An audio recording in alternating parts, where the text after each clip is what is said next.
Welcome to the Smarter Science of Slim, the scientifically proven program where you eat more and exercise less to burn fat and boost health.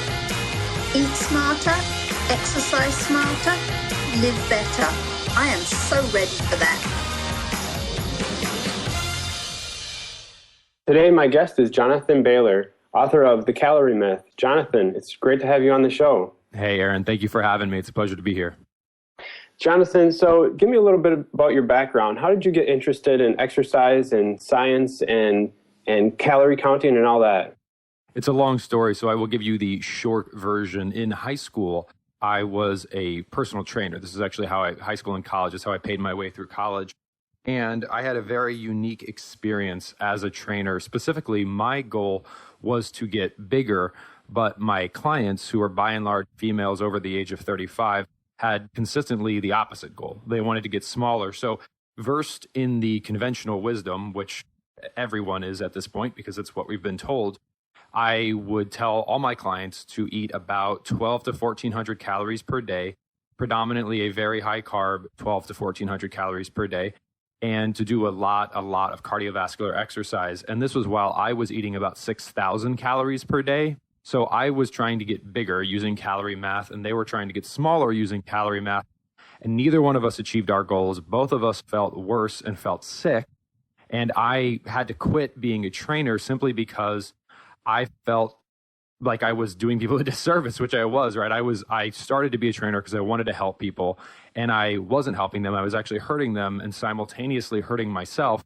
And in my other life, let's call it, I'm a very technical, geeky guy. Right now, I'm a senior program manager at Microsoft, and I've been so for about a decade. And so I have a very inquisitive mind, let's say. A less kind way would be I'm a geek. And so I said to myself, I couldn't wrap my head around what was going on with my clients back in my, let's call it, previous life. So I decided to look the only place that I had left, which was, I just asked myself, where am I getting my information from? Okay, like conventional methods like any trainer would. Okay, where do those people that are teaching me get their information from? Okay, where do those people get their information from? Tracing it all the way back to the source, and started this now 13-year odyssey studying primary research. So actual papers that you can't just find. Like, you have to go to university libraries, you have to call researchers directly, you have to get in all these email correspondences. And after over a decade of that, reading over 1,300 studies and studies from arenas which traditionally are not considered relevant to eating and exercise, such as neurobiology or gastroenterology or endocrinology, translating the brain, the gut, and your hormones, the disconnect between what I was taught as a trainer and what the actual clinical, not observational, clinical studies had shown about the way the human body works and the way we should eat and exercise based upon that proven science. It was just so different that I decided to dedicate my life to sharing that information with folks, because fundamentally, Aaron, I mean, we laugh at last year's iPhone, right? We're all about progress and technology, but truly, as a society, we're being told the same eating and exercise information we were told in the 1960s. Could you imagine if we flew in the same airplanes we flew in the 1960s, or used the same phones we used in the 1960s? I mean, the internet was far from existing in the 1960s, but still, for these key areas of life, eating and exercise, we're led to believe that science just stopped in the 1960s. It didn't, but we're not told about it. And that's the point of the book, The Calorie Myth, and that's the point of my life. And my mission is simply to be a mouthpiece for the hardcore researchers and to share the modern science of eating and exercise with everyone else. Okay. Well, Jonathan, what would you say to someone who says, well, the reason that, we don't need new science is because we already know everything. All you have to do is exercise more and eat less. Isn't it that simple?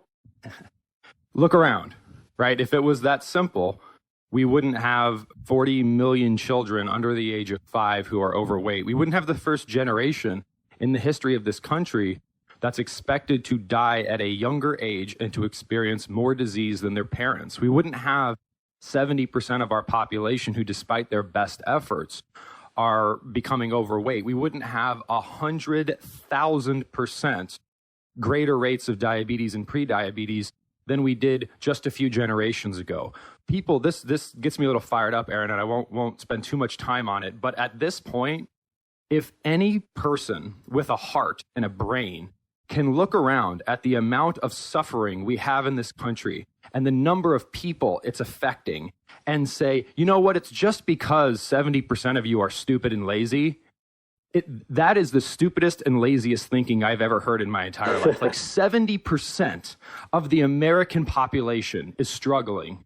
Do we honestly believe that spontaneously 70% of the people in this country are stupid and lazy? Like, that's just ridiculous. Right. So what would your response be then if it's not just calories in, calories out? What is it that actually makes people fat?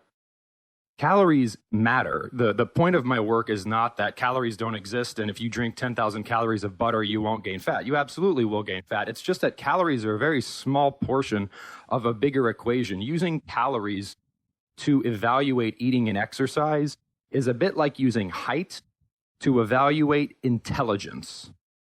Because, right, like these little kids, they're short, and if you have them take the SAT test, they'll probably do worse than someone who's taller, aka older. But yeah, that's a really rough correlation, and intelligence clearly isn't determined by height. And yes, there's some relevance to calories, but if you actually look at the science, for example, the Harvard School of Public Health did 2 studies, one on about 60,000 women and one on about 50,000 men, and actually found an inverse relationship between the quantity of calories consumed and their body mass index, meaning the individuals who ate the most calories had the lowest body mass index. Calories matter, but the question is not, oh, just eat fewer calories and exercise more off. That's a bit like telling a depressed person, just frown less and smile more. The question is, why is the person depressed? Like, why aren't they smiling more? And why are they frowning so much? And the question with obesity is not, again, spontaneously people like just be hungry. Once you come to the realization that this is not about a moral failing, the reason we haven't paid attention to the science is we've been led to believe that obesity is a moral failing. And if we believe it's a moral failing, there's no need to look at the science because people just need to stop being gluttonous sloths. But if we assume that we're not, 70% of us aren't just gluttonous sloths, we start to say, sure, there's 1% of the population that eats 20,000 calories per day of garbage, and they know they shouldn't do that, but that's 1% of the population. So what about the other 69% that are struggling? Why is it that when they just eat when they're hungry and stop when they're full, like everybody else, they seem to get overweight and diabetic? And the answer is actually quite simple. The answer is what we're eating has changed. And this is so patently obvious, it's shocking.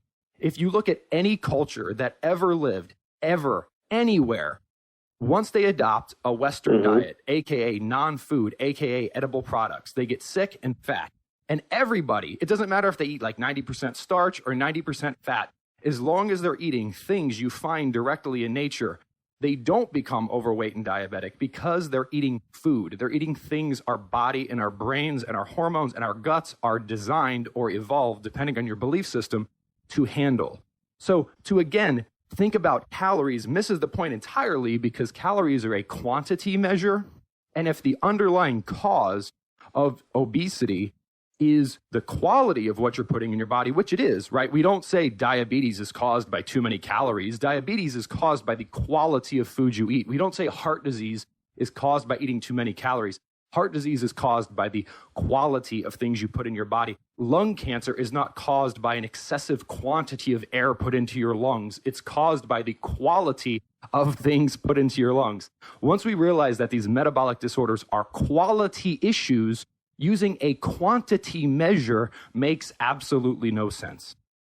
Gotcha. So, you know, a lot of times we're told in the mainstream to eat natural whole foods, which a lot of nutritionists will say you need to eat a lot of healthy whole grains. And people who listen to this show have a little bit more of a paleo bent, a lot of people. And what's your take on whole grains? Is that a whole food?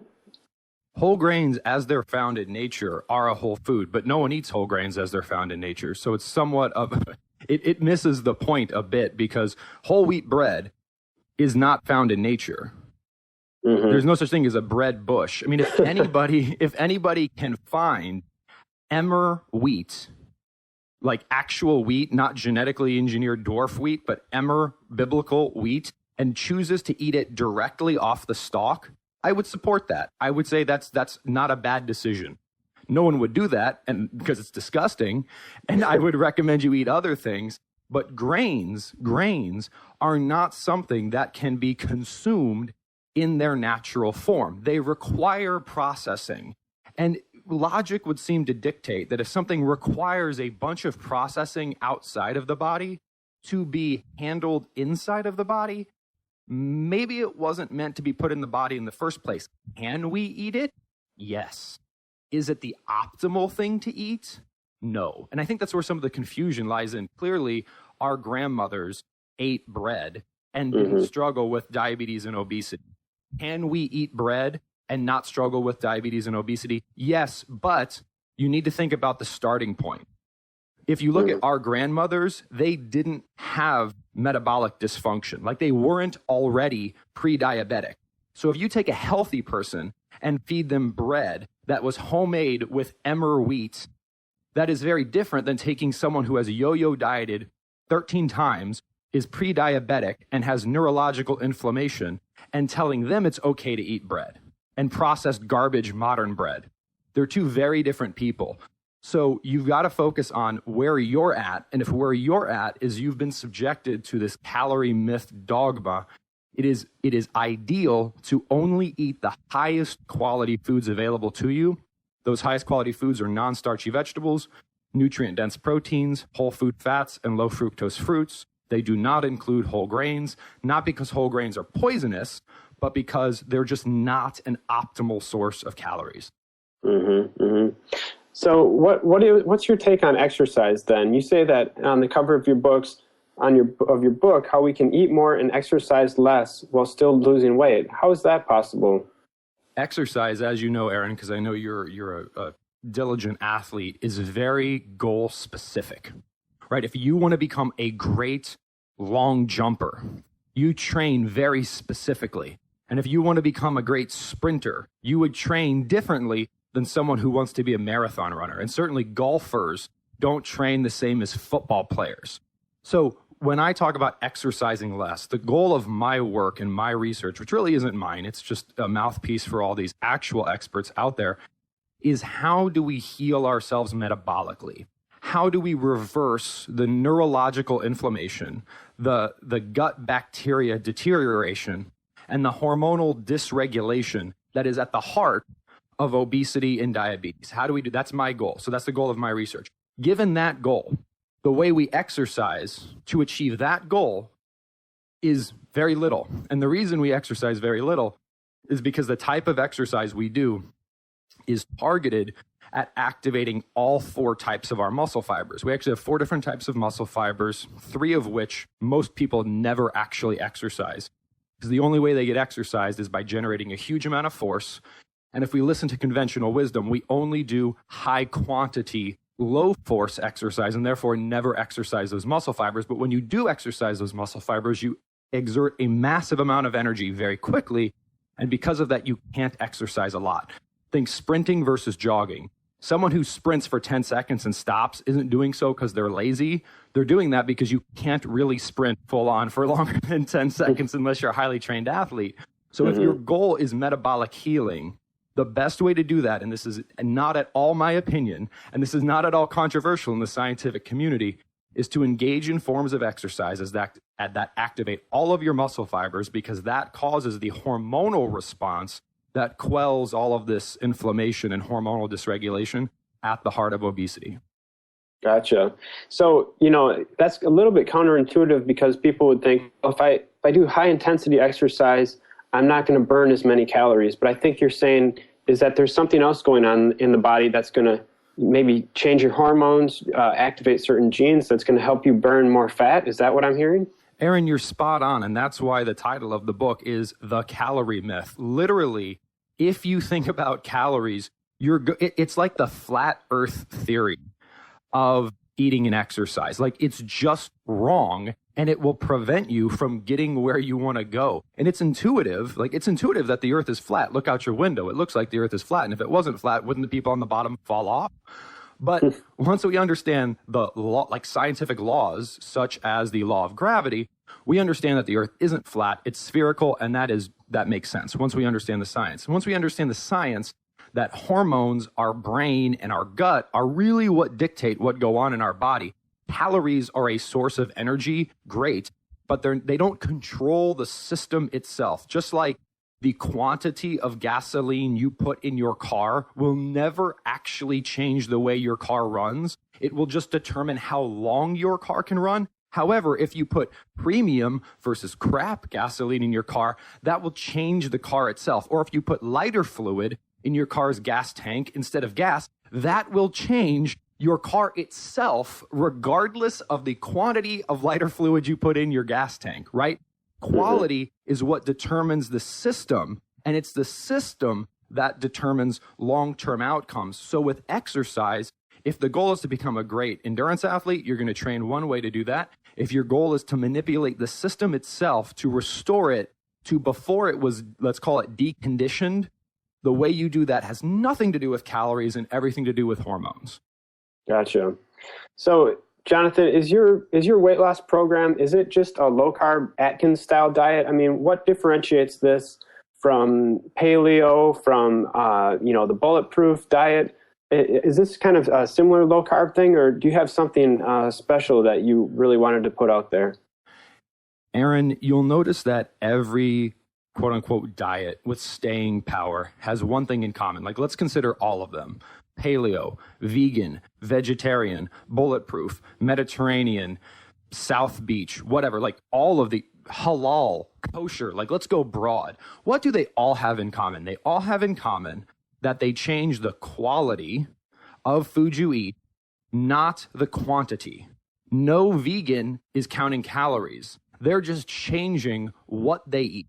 Same thing with paleo. It's not about quantity, it's about quality.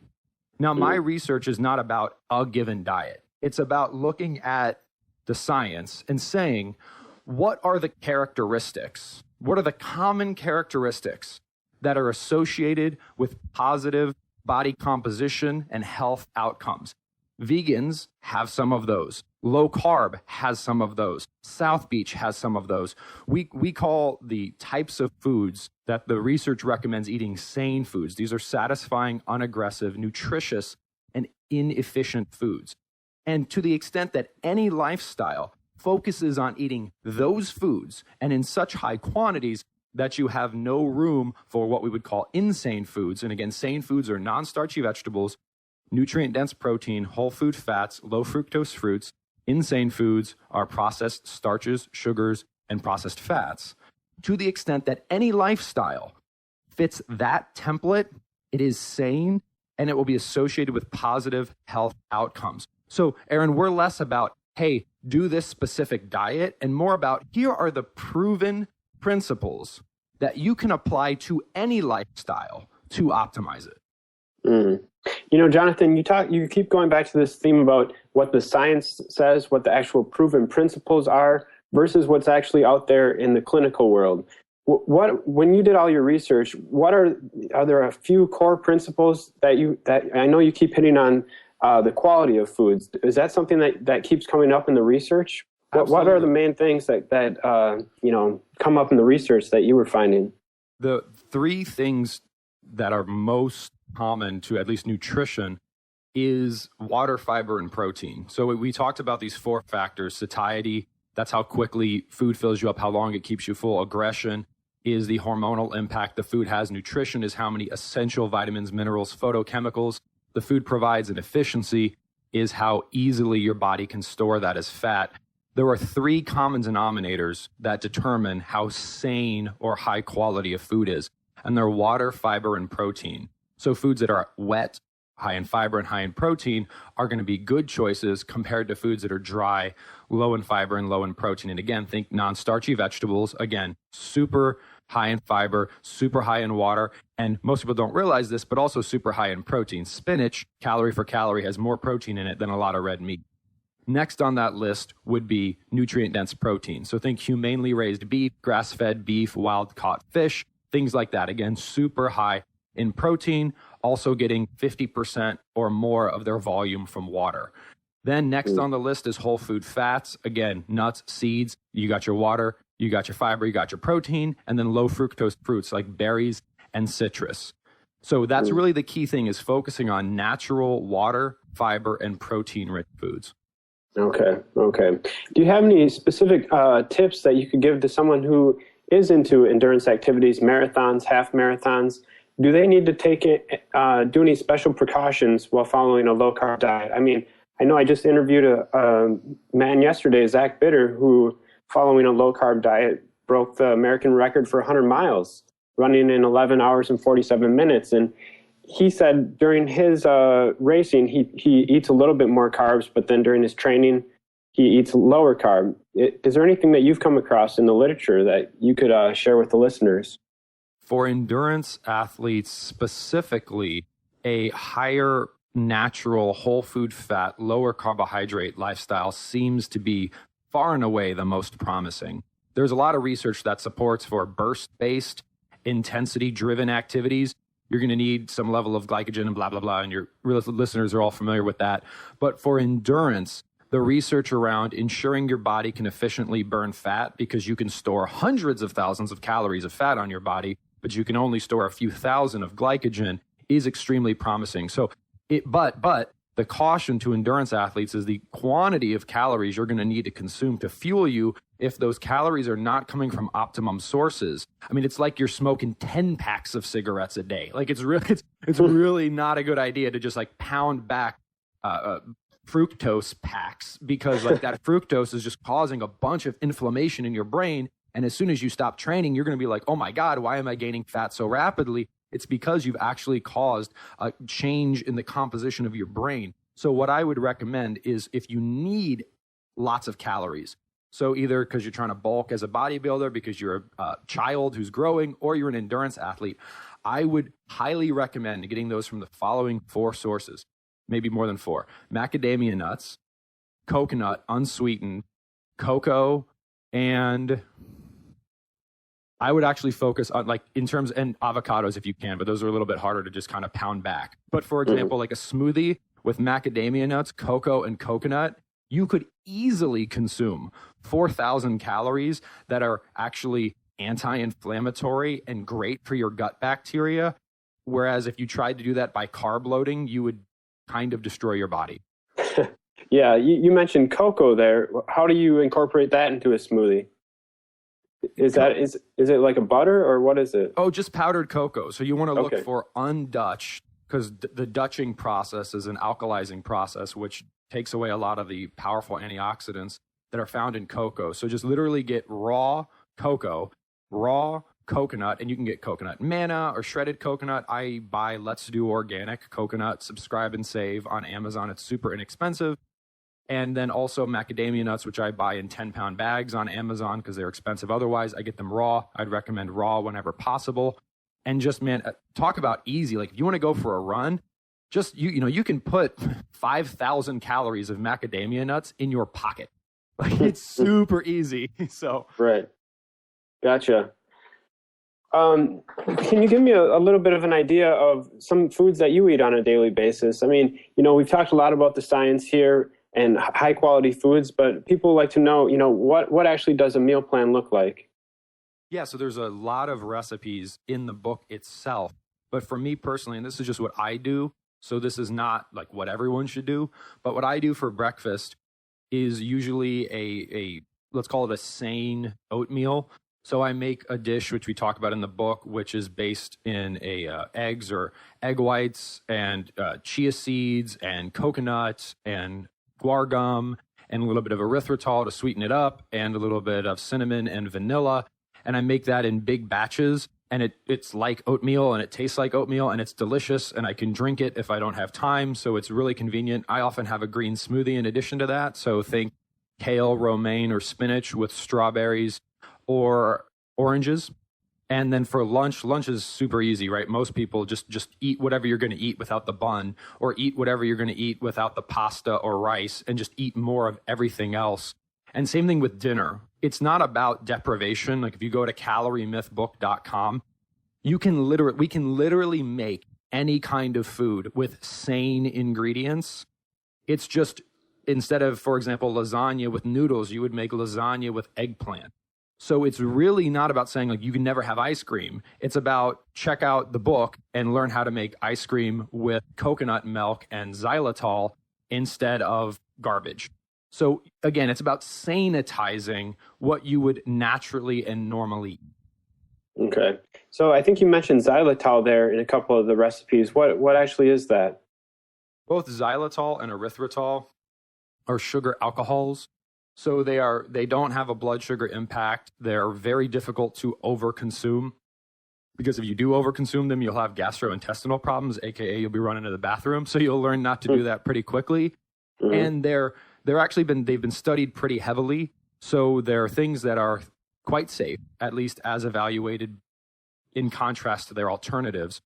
And when you think of one, ideally you wouldn't need any sweeteners, but whatever. Most people aren't going to live their life that way. I enjoy sweets, and I'm willing to have some sweets as long as I do it safely. Think of sweeteners in 4 categories. There's caloric natural sweeteners like honey.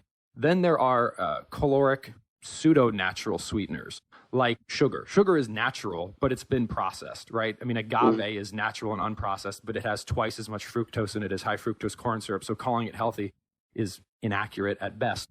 So there's processed natural sweeteners, there's unprocessed natural sweeteners, that both of which are caloric. Then there are non-caloric, natural, slightly processed sweeteners, such as xylitol, erythritol, lohango, and stevia. These are natural, but they're extracts from plants. And then there are artificial non-caloric sweeteners like sucralose and aspartame. Those are bad. I would generally recommend that folks, if they have to have a sweetener, worst on the list are things like sugar, high fructose corn syrup. Next, in terms of avoiding for a normal person, would be things like agave and honey, simply because, again, people are like, oh, it's natural. It is natural, but so is snake venom and tobacco. That doesn't mean you should consume it in excess.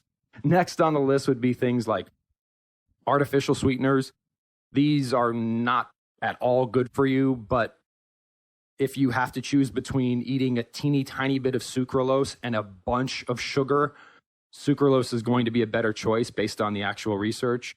But optimally, you wouldn't need to eat any of that stuff, because there's this category of wonderfully safe and delicious sweeteners that are natural called natural non-caloric sweeteners: xylitol, erythritol, stevia, and lohango. Gotcha. Well, Jonathan, it's been great talking with you today. Where can people go to find out more about you and your book? Please hop over to caloriemythbook.com. Again, that's caloriemythbook.com. We've got a bunch of great bonuses if you're able to pick up a copy of the book here right around the launch date, which is the 31st, like meal plans and ebooks and fun stuff like that. And I would really highly encourage. The book is like $12.74 on Kindle and $19.30 something hardback. I mean, it's less than $20, and it will literally change your life, because it has over 1,300 studies worth of just proven science, then applied into a 5-week program. I don't care whether you're a grandmother, whether you're a doctor. There is information in here. It's changed my life. It's changed thousands of people's lives. I would highly encourage you to check it out. Awesome. Jonathan, it's been great talking with you today. Thanks so much for being on the call. Thank you so much, Aaron. Have a good one. Yeah, you too. Jonathan, I'll plan. Wait, don't stop listening yet. You can get fabulous free SANE recipes over at carriebrown.com. And don't forget your 100% free eating and exercise quick start program, as well as free, fun, daily tips delivered right into your inbox at bailorgroup.com. That's BAILOR group.com.